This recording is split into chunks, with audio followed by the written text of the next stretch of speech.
줄리엣 같으면 자기 오빠가 로미오한테, 그렇죠? 칼 맞아 중딜돼도 불구하고 이미 사랑의 눈이 뒤집어진 거 아니에요. 이게 바로 뭐냐, 끝없이 주변에서 뭐냐, 카플렛 가문의 원수, 몬타기 가문의 원수, 그 가문의 원수를 기억하라고 했잖아요. 이건 바로 남과 북의 6.25 전쟁의 원한을 기억하라는 얘기 아니에요. 그렇죠? 다른 말로 하면. 근데 로미오와 줄리엣은 이미 사랑하게 되니까 대책이 없어요.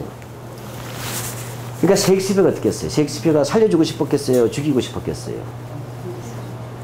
살려주고 싶었어요. 그렇잖아요. 좀 잘되게 하고 싶었죠. 근데 셰익스피어가 이거 살려주려고 하다 보니까 보낼 데가 없었어요. 왜 보낼 데가 없어요? 바로 로미오와 줄리엣은 가장 유럽에서 가장 개방적이고 근대의 바람이 제일 먼저 들어오던 르네상스의 입구에서 일어난 근대를 바라보는 사랑이잖아요. 근데 얘들을 교회 수도원에 집어넣었다가 알프스 너머로 보내버리려고 했더니 이른바 애정의 도피행각을 보내려고 했더니 거기는 종교개혁이 150년 지나서 와요. 그때까지 살아있을 수가 없잖아요. 그러니까 에라 모르겠다. 막장 드라마로 가서 양목에 죽여버리잖아요. 어쩌면 오늘날 우리 세대가 가진 것은 오늘날 저는 우리 10대들 이 세대들이 이게 우리가 구도진 세대가 좀 다르지 않습니까? 여기에는 바로 우리 기성세대가 어떤 거냐. 다시 가문의 원한을 기억하라고 해서 로미오와 줄리엣을 약 먹고 죽게 만드는 막장 드라마로 보내야 될지 아니면 이 사랑이 아름답게 꽃필 수 있도록 해야 될지 하는 그런 부분의 선택에 서 있다는 얘기입니다. 여기에 대해서 뭐냐면 지금 충돌하고 있는 상황이라고 보시면 되겠어요. 두 번째로 즉 이걸 뭐 충격을 받은 게 한국 기성세대들은요. 보수 세력들이 우리는 별거 아닌 것처럼 느끼지만 전통적인 6.25 참전세대나 올남주 참전세 볼 때 이건 어떻게 지킨 나라인데 이런 짓이 나옵니까? 자기들 손을 총검으로 찔러 죽였는데 지금 어깨동무하고 있던 게 동의가 되겠어요? 그들은 동의하지 않습니다. 그 나라가 망한 거예요. 그들의 입장에서는. 또 하나가 버렸어요. 2008년에 또 하나 사건이 났어요. 바로 나는 소고기가 싫어야 하는 운동이 시작된 거예요. 그것도 누가 유모차 어린애까지 적발면서 나왔어요. 소고기 먹지도 못한 애까지 나왔어요. 우리나라 어른들 말씀에 고등학생이 나오면 나라가 뒤집어진다는 말이 있어요. 그게 4.19 때에 나오고 그 다음에 군인과 대학생이 만나면 피비린내가 난다는 얘기가 있어요. 우리 나이 드신 분 그런 말 비슷한 거 들어봤을 거예요. 이거 광주잖아요. 근데 뭐죠? MB 때는 초등학생이 아니라 유치원까지 나와버렸어요. 우리 딸 때 중학교 1학년인데 대자보 쓰고 나갔대요. 나가야 된다는 거예요. 왜 했더니 그때 나는 그 10대 중학생이나 고등학생 실제 위기였어요. 내송성 구멍탁 이거 아니에요. 네. 우리가 뭐냐면 지금은 광우병 걸려 소고기를 먹는데 70에 죽을 텐데 골병 걸리고 합병 찍을 텐데 뭐가 원인인지 몰라요. 어차피 죽게 돼 있는 나이지만 얘들은 그거 심각한 거잖아요. 왜? 그 직책에 들어올 수밖에 없을 거예요. 값싼 세국이라면. 이런 부분에서 애들이 위기를 느낀 거 아니에요. 그래서 우리 딸도 데모하러 가자는 거야, 나한테. 얘가 데모를 안 와? 인생이 들잖아요. 그래서 학교에다가 선동을 하고 왔다는 거예요. 중학교 1학년이. 뭐라고 썼대요. 뭐라고 했는데, 칠판에다 썼다는 거예요. 뭐라고 썼는다니까. 이명박 대통령 소고기 먹고 주구삼. 이렇게 썼대요. 자, 무슨 얘기냐면, 2008년도에 명박 선생이 나왔지만, 이 명박 선생이 도전한 것이 기성세대가 아니라, 처음으로 4.19 이후에 초중 고등학생까지 나온 거예요. 이게 충격받은 거예요. 이 아이들을 촛불소년이잖아요. 이 아이들 어떻게 만들어야겠다? 다시 쑥골 소녀로 만들어야 되겠다 하는 겁니다. 여기에 교과서가 중요하게 되는 겁니다. 그래서 이동희 자격이 그렇게 될 수밖에 없어요. 자, 근데 문제가 있어요. 이렇게 하긴 해야 되는데 한국의 수구 세력들이 결정적으로 뭐냐면 아는 게 방공밖에 없잖아요. 근데 요즘 부모가 방공 거의 이야기 안 하잖아요. 이 방공 얘기하는 사람은 할아버지들이잖아요, 대부분. 그죠? 근데 요즘 할아버지가 사는 놈이 거의 없네. 할아버지 때 만날 손자가 없어, 집에. 핵가족이니까. 그 아스팔트 우익이 되는 거야, 할아버지들이. 그래서 손이 좀 끄댕이 부리지 않고서 6.25 핵가반역 지금 1학년인데 아스팔트 우익 아니에요. 딱총 만들어서 총질하고 그러잖아요. 방공이 안 먹히게 된 거예요, 방공이. 전통적인 방공이. 물론, 박정희 때 근대화했다고 말은 하고 싶은데, 이 말이 자신감이 없어요. 왜냐하면, 적어도 90년대, 2000년대까지만 해도 살아있는 피해자가 너무 많잖아요. 그 자기 자신이 가해자잖아요. 가해자가 감히 내가 근대화했다고 피해자 앞에서 얘기하기 좀 민망한 게 있잖아요. 그러니까 이들은 경제 산업화를 했다 얘기는 하고는 하지만 목소리가 좀 작은 거예요. 가해자 그러니까 약간 찔린 게 있다는 거예요. 또 방공은 아예 먹히지가 않고. 이때 등장한 것이 바로 구세주, 요즘 말로 하면 구원투수가 바로 뉴라이트라는 얘기입니다. 예, 그래서 뉴라이트로 이제 들어가겠습니다. 여기서 라이트는 우익이라는 뜻이잖아요. 우익, 그죠? 우익이고 보수라는 뜻인데 여기가 뭐죠? 새로운 것이 첨가됐던 얘기죠. 여기 아마 라면은 라면인데 무슨 라면? 신라면이 나왔다는 뜻이에요. 그런 거잖아요. 라면이 라면인데 신라면 나오니까 그 앞에 신라면 뭐가 달라졌어요? 양념이 달라졌죠. 스프가. 그렇잖아요. 새로운 양념. 그래서 이 뉴라이트는 양념이 3종 세트다. 그래서 이 세 갈래, 나머지는 다 뉴라이트 아니에요. 다 수구들이에요. 바로 뉴라이트 3종 세트를 이해하면 된다는 거예요. 이들이 바로 이 모든 것들에 대한 감독 겸 연출이에요. 네. 그럼 이 뉴라이트 3종 세트는 크게 세 그룹이라는 얘기죠. 다른 말로 하면. 첫 번째가 오늘 한국 고등학생들이 선망하는 서울대학교 대학의 출신들이에요. 서울대 경제학과. 그래서 특히 한국경제사 그룹인데 이쪽은 그러니까 흔히 말해서 낙성대 연구소라고 합니다. 낙성대 연구소. 근데 이건 원래 서울대학교에 안병직 교수라고 있었어요. 지금 정년 퇴임한 경제학과 교수예요. 안병직 교수가 있고 이 사람의 후임으로 지금 이영훈이가 후임 교수예요. 전법 제자예요. 예, 되어 있고 그 다음에 이제 보면 주익종이라고 있어요. 주익종. 내 또래인데 이 친구는 지금 대한민국 역사박물관에서 일하고 있어요. 예. 근데 이 사람들은 뭐냐, 즉 서울대 경제학과의 안병직 교수들 팀이에요. 이들이 뭐냐면 안병직 교수하고 같이 나가가지고 서울대 근처에 낙성대역이 있죠. 낙성대역. 낙성대역 근처에 연구소를 차린 거예요. 그래서 자기들 낙성대 연구소를 합니다. 이들은 원래 좌파학자들이에요. 빨갱이 출신들이에요. 경제학과에서 좌파 계열입니다. 이들이. 그러니까 뉴죠. 네. 좌파 계열이었어요. 근데 이들이 뭐냐면 확 똑같은 거예요. 그럼 조금 이 사람들 얘기를 할 필요가 있어요. 왜? 이 사람들이 가장 뼈대를 씌운 사람이에요. 현재 교과서의 내용은. 지금 쓴 필자들은 내가 볼 때는 그 뼈대에서 뭐냐면 뭐죠?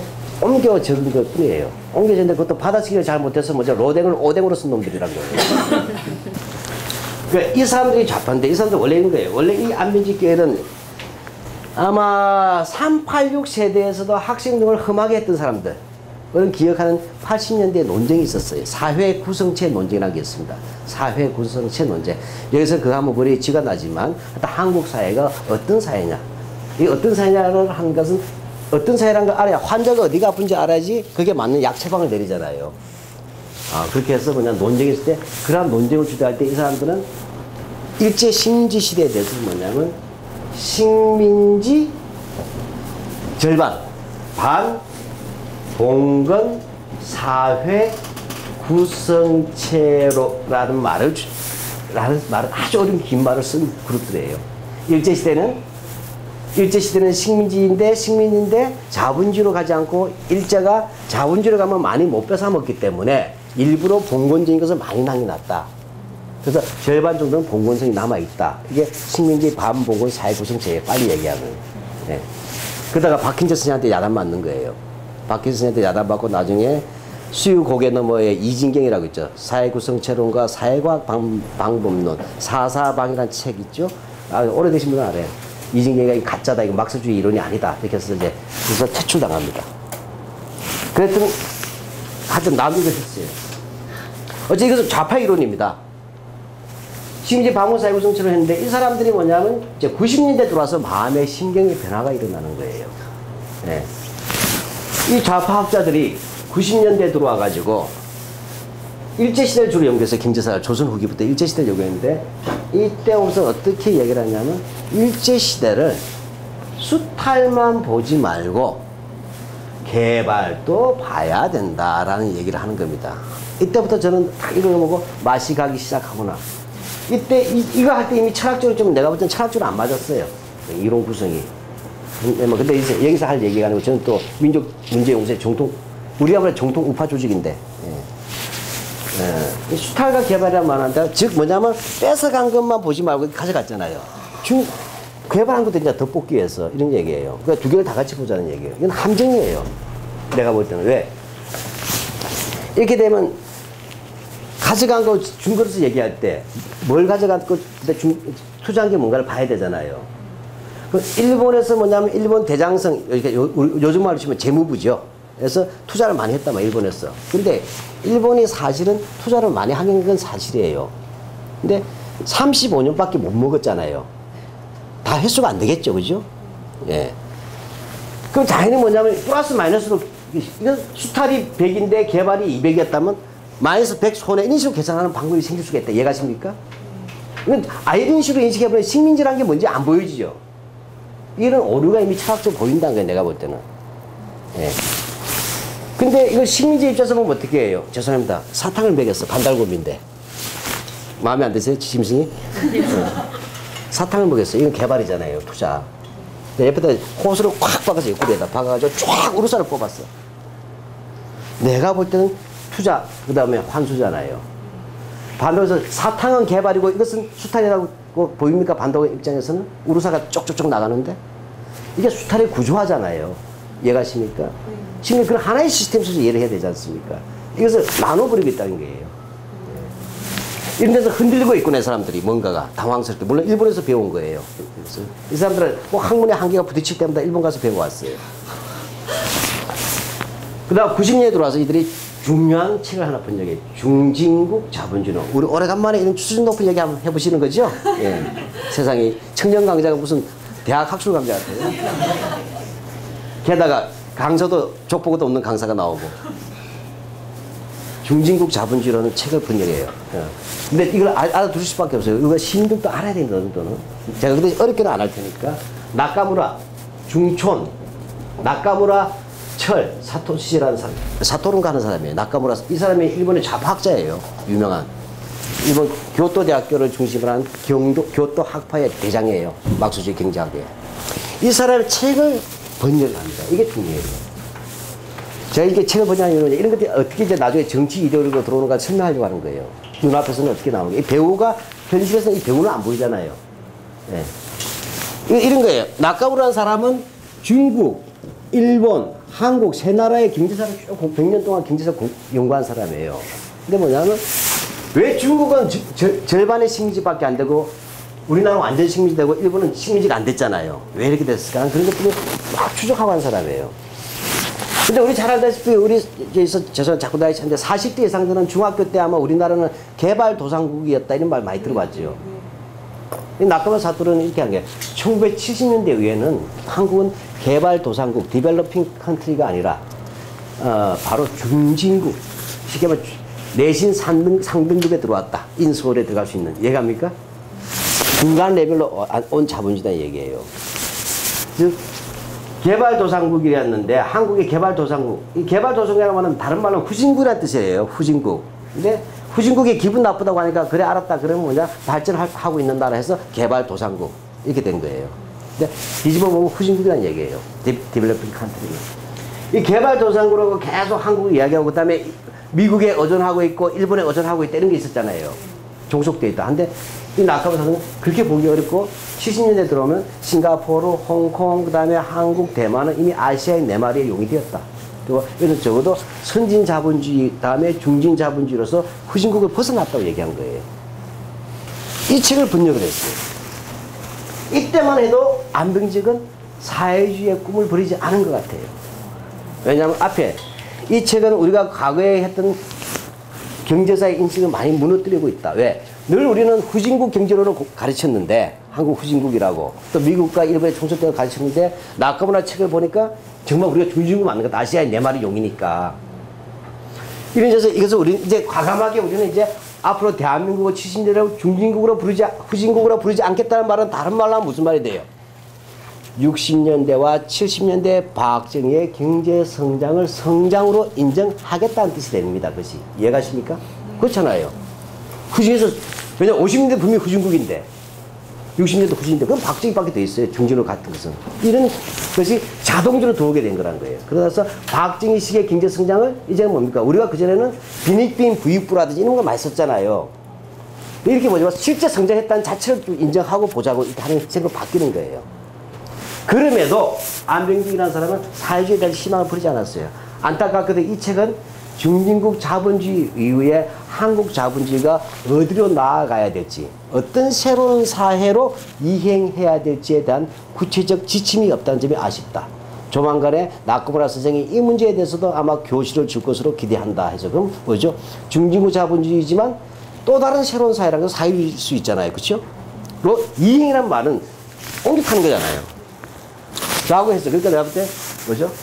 흔들리면서도 순정은 남아있던 시대예요. 요 단계까지는. 근데 이게 무너져 버려. 왜? 90년 이 책이 나오자마자 어떻게 됩니까? 소련이 무너지네. 공산주의 국가 다 무너지는 거예요.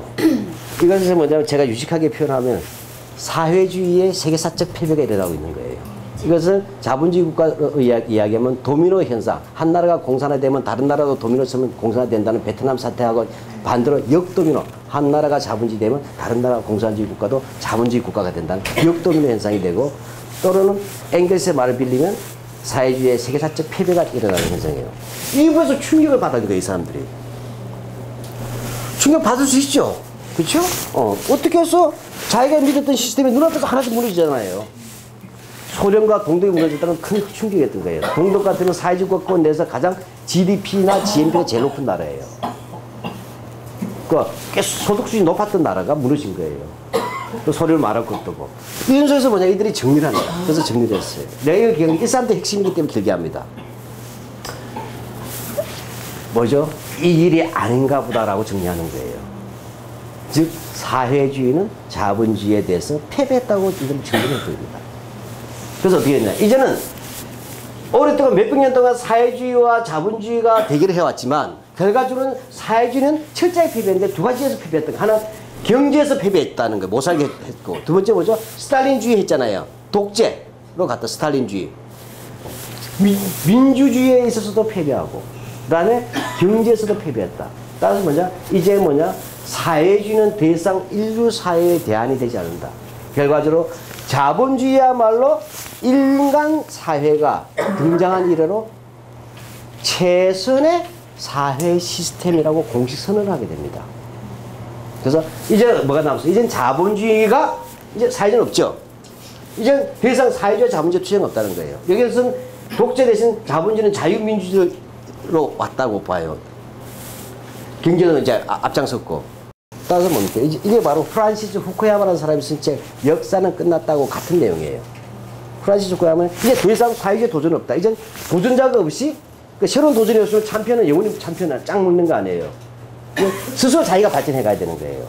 이해가십니까? 이게 이른바 자본주의의 장기 지속성이라고 그래요. 근데 이 안병직 그런 것을 자본주의의 영구 지속성으로 생각합니다. 영원이라고 봤어요. 이렇게 해서 자본주의 영원히 가야 된다. 이렇게 된 거예요. 그러니까 뭐죠? 이건 안녕이죠. 자, 이렇게 하게 되면 중진국 자본주의 이론에서 앞으로 남은 과제는 뭐예요? 그렇죠. 중진다면 갈 길이 선진밖에 돼서 사회주의로 안 가는데. 그렇잖아요. 그걸 아시면 MB 정권에서 선진조국 창조라는 말이 어디서 나온지 기억이 나십니까? 그렇게 되는 거예요. 그렇게 되면 이 안병직의 제자였던 이영훈의 친구가 누구예요? 김문수예요. 네, 경기도 도지사. 그 다음에 뭐죠? 이 시기에 뭐죠? 이쪽을 강력하게 교과서 교육적으로 밀어줬던 교육부 장관이 김주호예요. 다 친구들이에요. 이들이 이제 이 입장에서 다시 이제 가만히 있지 못하고 이걸 교과서 써야 되겠다고 엉덩이를 다시 끓이기 시작하는 거예요. 예. 자, 이렇게 해서 이렇게 됩니다. 자, 이렇게 해가지고 이들이, 예. 이쪽만 알면 아무리 아주 간단하기 때문에 그래요. 이쪽은, 여기까지 좀 이해되셨습니까? 예. 바로 사회주의에 대한 포기와 자본주의의 영원한 존속을 전제했었다. 따라서 이제 한국사에서 남은 과제는 혁명이 아니죠. 바로 이 자유민주주의에 기반해서 자본주의 무한한 성장만이 이제 미래가 있다는 거예요. 따라서 우리가 뭐죠? 바로 선진으로 가야 되고, 선진한테 이미 와버린 OECD가, 그죠? OECD한테 또 선진 가자면 어디로 가야 될지 모르겠어요, 이제는. 네. 이거 무한한 선진, 이거 사람 잡는 거예요. 1등인데 또 1등 하라는 얘기 미치잖아요. 네. 이다 보면 뭐죠? 불교 말에 마음 한 번 돌리니 극락이 예로구나. 대한민국이 극락이 돼버린 거예요. 돌아보니까 뭐예요? 대한민국이 이제 확 달라버린 거예요. 이해가시겠죠? 자, 그럼 이제, 자, 이런 것은 뭐냐. 그러면 지금 한국 사회는 중진화부터 이제 선진화의 길로 들어섰다. 그러니까 선진적인 MB 정권에다 제안을 하는 건데, 내가 볼 때는. 뭐 직접적으로 어떻게 제안했는지 모르지만, 그렇다고 선진화 말이 나올 수가 없어요. MB는 그런 사람 아니잖아요. 네. 단어를 만들지 못하는 사람이에요, MB는. 그래서 선진이라는 말이 나왔단 말이에요. 그럼 선진으로 가서 무한히 가야 되는데, 그건 뭐죠? 그럼 자기가 볼 때 60년대, 70년대. 자기, 저 앞에 앉은 저로서. 그때 경제성장 했어요, 안 했어요? 했죠? 그래요. 계속 질문이 갑니다. 왜냐하면, 어떻게 정당화가 대중적으로 먹힐까? 뉴라이트는 바보 아니에요. 뉴라이트 이론적 수 높습니다, 의외로. 네. 박정희 시기에 성장이 아니고 뭐라고 하냐면, 고도 성장이라고 합니다. 그래프가 이 각도가 아니고 이 각도였다는 얘기예요. 그죠? 가파랐다. 그래서 박정희 시기의 경제성장을 고도 성장으로 하자는 겁니다. 인정하자는 거예요. 자, 그럼 이렇게 제가 이렇게 한 것은 이 순서가 교과서에서는 시대순으로 나오지만 인식의 순서는 이렇게 간다는 얘기. 이 사람들이 실제 연구했던 순서는. 그럼 박정희 시기는 고도 성장했다. 그럼 고도 성장했다면 이거예요. 왜 하필이면 박정희 때 우리는 고도 성장할 수 있었을 거예요. 그런데 이 시기에 다른 나라들은 왜 못했을까? 이 문제가 있잖아요. 예. 그러면, 왜냐면, 자, 이런 거예요. 이렇게 보다. 지도를 내놓고 세계 지도를 펴보자. 이렇게 얘기해요. 이영훈이가. 완전 이 사람은 완전 예언자가 있던 사람인데. 2차 세계대전을 위해 아시아, 아프리카, 라틴 아메리카 수많은 나라에서 제국주의로부터 많은 나라들이 독립을 했다. 그 사실이잖아요. 예. 이런 프로토콜로니얼 컨트리즈, 원식민지 국가 가운데서, 자, 아시아, 아프리카, 라틴 아메리카, 독립한 국가 가운데서 산업화와 민주화를 동시에 성장한다는 대한민국이에요, 아니에요? 다른 나라에 있어요, 없어요? 없어요? 뉴라이트예요. 농담인데, 이렇게 얘기하는 거예요. 산업화 민주화 동시에 성장한 나라 있으면 나와보라 해요. 멕시코? 그들 났죠. 대만 총통제 오래 갔죠. 어쨌든 우리는 어쨌든 간에 그것도 내가 해서 박근혜 욕해도 안 들어가. 요즘 좀 모르겠다. 하여튼 간에 대한 사람들이 그래도 뭐냐 요즘 말하고 산다고 생각하고 있잖아요. 제도적, 형식적, 절차적 민주주의 있다고 믿고 있잖아요. 사실과 무관하게라도. 그럼 뭐예요? 왜 우리나라만 성공했을까? 왜 얘만 공부 잘하고 너는 못했니? 이런 거예요. 다른 애들 다 꼴찌인데 왜 너만 1등 했지? 이 얘기잖아요. 그렇잖아요. 그럼 뭔가 비결이 있을 거 아니에요. 이걸 우리가 어렵게 얘기하면 역사적 기원이라 그래요.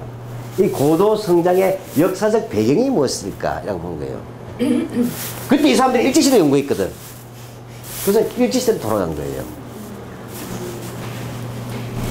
그래서 일제시대도 갔더니 두 가지가 해결해줬다는 게 일본 제국주의가. 그러니까 얘들이 친일파를 하고 싶어서 친일파한 게 아니고 자기 자신의 논리를 구성하다 보니까 일본 제국주의의 주장과 똑같이 된 거예요. 근데 벗어나려면 자기 논리를 버려야 되니까 그걸 안고 갈 수밖에 없는 거예요. 그럼 뭐냐 내친김에 뭐죠? 못 먹어도 고로 가야 된다는 거예요. 예, 이렇게 되는 거죠. 자, 그래서 어떻게 첫 번째로 경제 성장을 하려면 뭐든 물질적 기반이 있어야 되죠. 이걸 우리 옛날에 고등학교, 중학교 때, 저 사실 은밀한 대학교 때 수준 이야기 하는 거 아니에요. 돌아보면 여러분의 중고등학교 학창 시절의 추억을 떠올리게 하는 단어들이에요. 사회 간접 자본이라는 게 있어요. 그렇죠? 영어로 하면 SOC. 요즘 그렇게 안 해요. 길어져야 유식하기 때문에 요즘은 물적 인프라스트럭처라 그래요. 즉 다시 말하면 물질적이라는 얘기예요. 물적 인프라, 우리 산업 인프라를 구축하자 이런 말 쓰잖아요. 인프라스트럭처. 물적 인프라스트럭처라는 말인데 다른 말로 하게 되는 것이 뭐냐면 SOC, 다른 말 사회 간접 자본이라고 해요. 사회 간접 자본. 그러니까 쉽게 하면 직접적으로 자본가들이 공장에다 투자하지 않는 시설들이에요. 그건 뭐예요? 철도, 공항, 아까 박정희 대통령 한 게 있잖아요. 철도, 공항이라든지 이런 항만, 이런 것들이잖아요. 이런 것들이 알고 보니까 1930년대 일본들이 다 해놨더라는 얘기예요. 자기들이 뒤져보니까.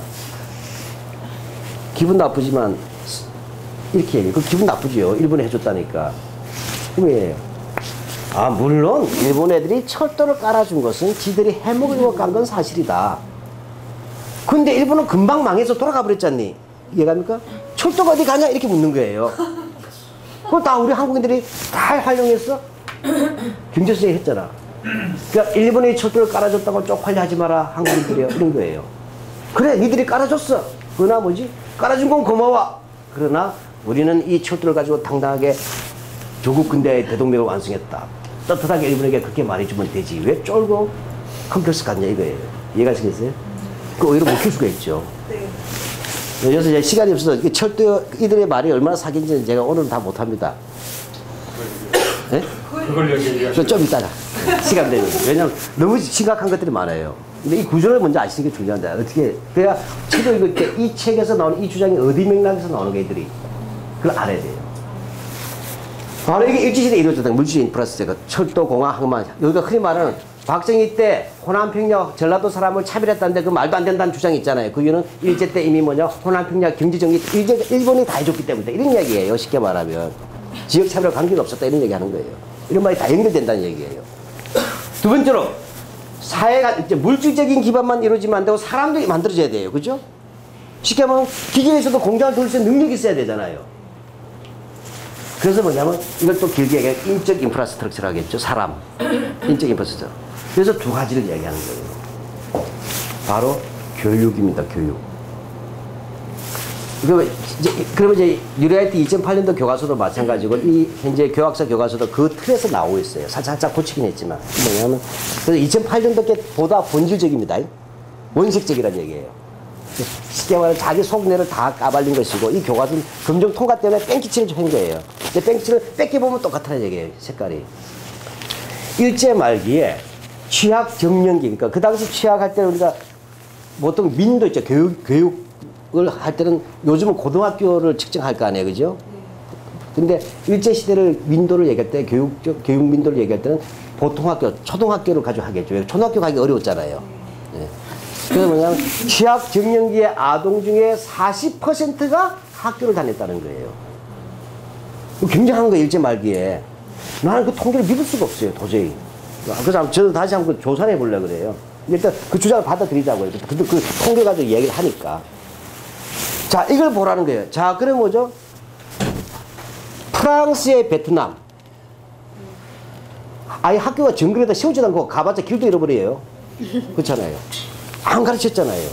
그 다음에 미국의 필리핀 사람도 학교 별로 안 다녔잖아요. 일속 일본 식민지였던 우리나라만 학교를 많이 다니게 해줬네. 40%나. 이걸 뭐라고 쓰냐면 교과서에다가 조선 총독부의 교육 정책과 한국인 학부모의 높은 교육열이 결합해서 많은 사람들이 학교에 다니게 됨으로써 뭐냐? 문맹을 벗어나게 됐다. 까막눈을 벗어나게 되었다. 그 다음에 이로써 많은 사람들이 근대 교육을, 근대 문명 교육을 받게 되었다는 거예요. 그래서 뭐냐? 글자도 깨우치고 근대화되는 인간이 근대 교육을 받았기 때문에 해방후에 이들이 뭐냐? 능력을 발휘할 수 있었다는 거예요. 일제시기에 교육을 많이 시켜줬기 때문에 사람이 일찍 때 이미 준비되었다는 얘기예요. 이들이 바로 박정희 때 40대, 50대였다는 얘기하는 거예요. 그래서 이들이 바로 누구냐? 조국 근대화의 기술들이었다는 얘기예요. 이렇게. 또 하나가 뭐냐? 관료. 조선 총독부 관리한 거나 또는 일제대 자본가 있죠. 친일 자본가들도 다르겠습니다. 자, 그럼 우리가 봅시다. 선생님, 또 자꾸 지면서 죄송해요. 조선 총독부에서 군수했어요. 친일파이 아니에요. 친일파예요. 군수 매우 높아요. 예. 지금 군수보다 훨씬 높아요. 그때 군수는. 군수 나으리, 군수 영감이라 불렀어요. 예. 불렀고. 그럼 뭐냐? 우리가 보던 친일파지만 이 사람들 친일파를 안 보는 겁니다. 어떻게 생각하냐면, 일제 때, 이것뿐만 아니죠.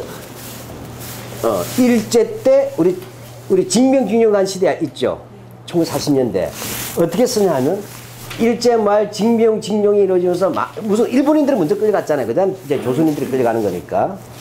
많은 일본인들이 군대에 끌려가는 바람에 조선 총독부 관리에서 일본인들이 위에 상관이잖아요. 상급자들이 많이 빠져버리고 회사에서도 과장, 부장들이 군대 가는 바람에 공석이 생겼다.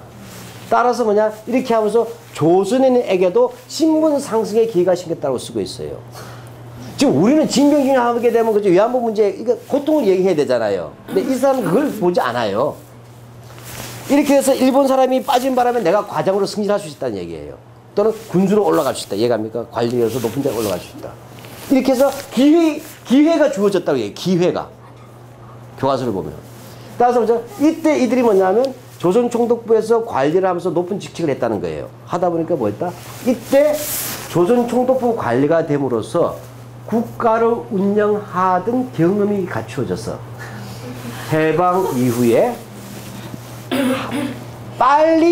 빠른 시간 내에 국가를 우리가 건설할 수 있었대. 그래서 효율적으로 근대 국가를 관리할 수 있는 능력이 이 시기에 배양되었다. 이런 얘기예요. 그럼 군인은 얘들이 차마 말 못하지 어떻게? 자본가들은 친일파잖아요. 자본가 친일파는 친일 자본가, 경성방지, 또 화신백화점. 얘들 교과서는 그렇게 안 써요. 일본인하고 한국인 기업 사이에서 한국이 불리한 건 사실이죠. 그죠? 그건 맞아요. 불리하니까 뭐예요? 더 일본인은 친일 안 해도 되잖아요. 그러니까 김성수나 박흥식은 친일을 해야만 믿어주잖아요. 그래서 친일을 열심히 해서 돈도 다 뿌린 거 아니에요. 근데 얘들은 이걸 그렇게 쓰지 않습니다. 이 교과서는 일제 식민지 아래 한국인 기업가들은 일본의 지배 아래서 일본인 기업과 힘겹게 경쟁하지 않으면 안 되었다. 그러나 한국인 기업들은 이 속에서도 무한한 도전 정신과 모험심으로 일본과 경쟁을 하면서 나름대로 성장해왔다고 해요. 이거 완전 거짓말이에요. 친일에서 살아남은 건데. 근데 그래서 뭐냐? 바로 일제 시기에 먼저 일본인 기업과의 경쟁 속에서 뭐가 있다? 모험 정신이 싹 떴다. 이걸 교과서에도 쓰고 있어요. 모험 정신. 그 다음에 기업가 정신. 쉽게 말하면 프론티어십이에요. 자, 그럼 군인 같은 데 어떻게 했어요? 군인은 얘들이 참아 못 썼지만 군인들은 일제시대 때 일본 군 장교가 된 사람들 어떻게 생각하겠어요? 이들 논리대면 뭐죠? 일제 때 이들이 일본 육군 사관학교에서 근대적 군사교육을 받았잖아요.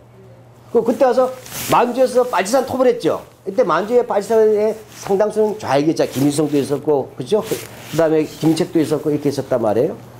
이거 어떻게 됐어요? 일제 때 근대적 군사교육을 받았고, 그 다음에 어떻게 만주에서 좌익 공산 항일 빨치산을 토벌한 경험이 있었기 때문에 6.25 전쟁 때 이길 수 있었다. 이해갑니까? 그렇게 되는 거예요. 사실 이렇게 얘기를 합니다. 이들이. 네. 이해가셨죠? 바로, 따라서 이렇게 해서 이걸 연기해서 이들이 반영 뭐냐면 박정희 시대. 그 상징이 누구예요? 박정희잖아요. 교사했잖아. 교육의 핵심이잖아요. 군발이 했잖아요. 일본군 만주국 장교하고. 그러니까 이런 사람들이 함께 이뤄내듯이 바로 고도성장이라는 거예요. 그 무슨 얘기들?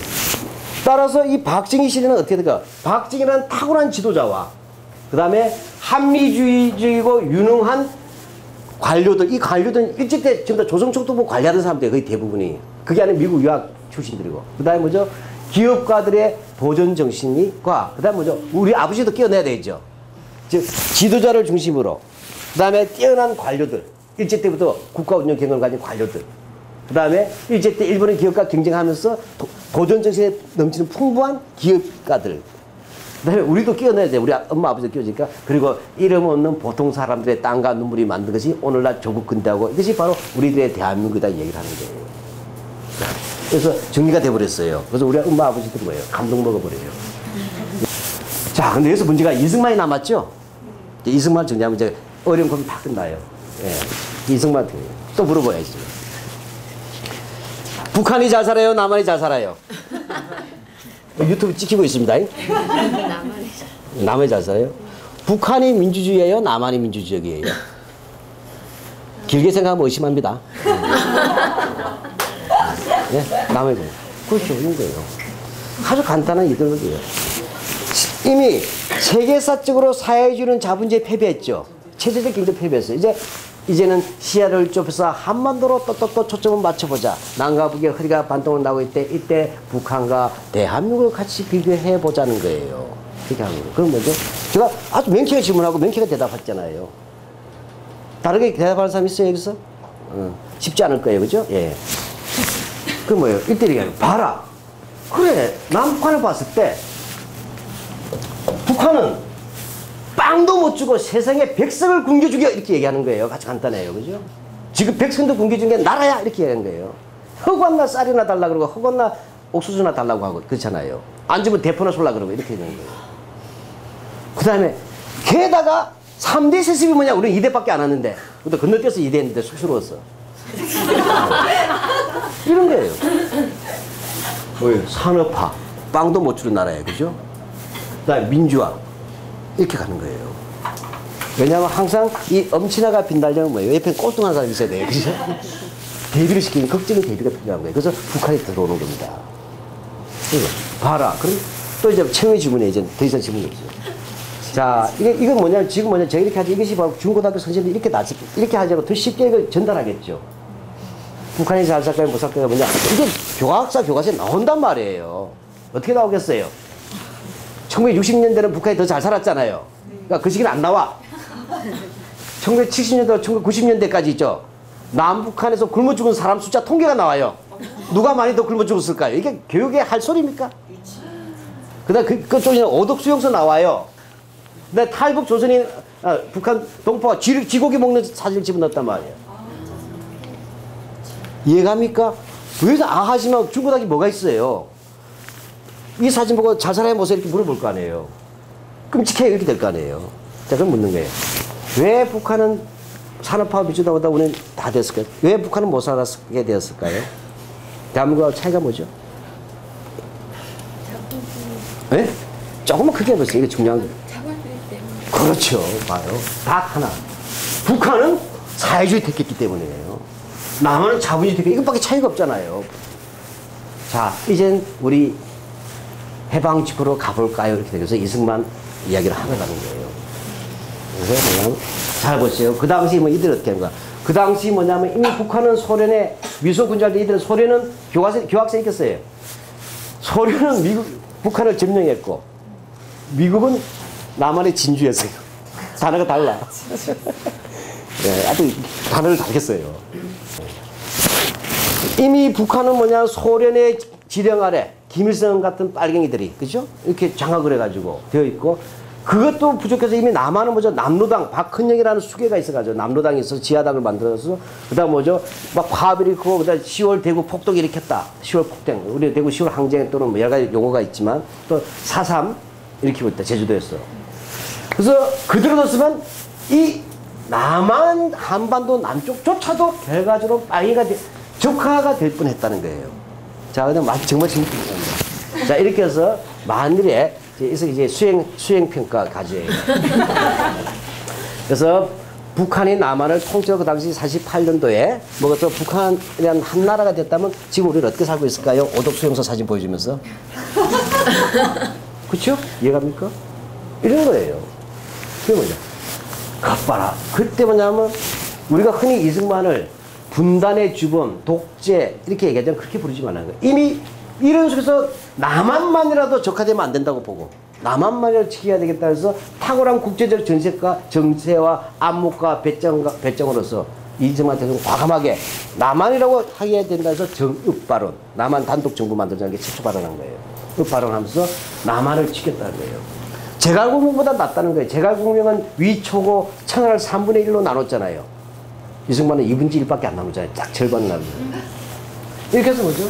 바로 남한만이라도 자유민주주의와 자본주의의 국가를 지켜냈기 때문에 이렇게 하면서 뭐냐? 기본적으로 이때의 선택, 사회주의와 자본주의의 선택 때문에 운명이 달렸다. 다시 말하면 대한민국의 운명의 나침반을 근본적으로 돌려놓은 사람이 바로 이승만 대통령이시기 때문에 이분은 뭐라고 불러라? 독재자 분단주범이라고 부르지 말고 이제는 아빠, 파파라고 불러라.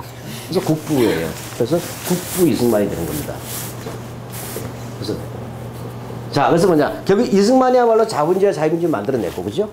이 속에서 그냥 이러한 기반 속에서 뭐냐면 박정희 시기가 뭡니까? 근대화 혁명. 그래서 5.16 쿠데타는 뭐예요? 군사 정변이라고 쓰지만 내용적으로 뭐라고 합니까? 근대화 혁명이라고 한 게 제3세기예요. 됐고. 그래서 박정희 뭐냐? 근대화 혁명가고. 따라서 여기에 붙어먹었던 독재자들의 모든 코드는 뭐라는 얘기예요? 함께 붙어먹었던 사람은 독재자와 그 따까리라고 부르지 말고 조국 근대화의 기술로 불러달라는 거예요. 군인들은 배달의 기술로 부르고 이렇게 되는 거죠. 이렇게 하고 이렇게 해서 오늘날 이렇게 해서 만드는 것이 오늘날 대한민국이라는 거죠. 결과적으로 정리하면 뭐죠? 대한민국은 식민지로부터 독립한 나라 가운데 유일하게 산업화와 민주화를 동시에 성공시킨 세계사의 20세기의 기적이고 20세기의 세계사의 모범국가였다는 거예요. 이러한 자랑스럽게 산업화 민주화를 동시에 달성한 이 나라를 어떻게 해서 오늘날 한국의 좌빨들이나 종북 세력들은 분단 세력들이 독재를 얘기함으로써 그 이런 거대한 성과를 스스로 깎아내리고 있으니 참으로 이것이야말로 자학사관이 아닐 수 없다. 이제는 그러한 자학사관에서 벗어나 이제는 이러한 대한민국의 성공신화를 역사에다 가르쳐야 됩니다. 어떻게 대한민국은 나는 왜 어떻게 서울대학교에 수석 합격할 수 있어 나는 합격 수기를 대한민국사로서 만들자는 얘기예요. 이해가십니까? 다시 말해 지금 역사에서는 대한민국 성공 백서란 얘기예요. 이렇게 해서 이렇게 만듦으로써 이것을 하면서 자랑스러운 바로 한다.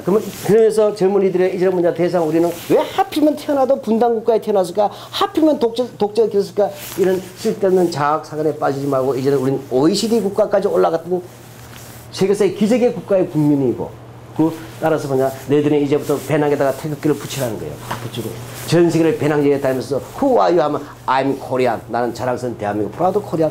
자랑스러운 한국이라고 당당하게 얘기하라. 이거예요.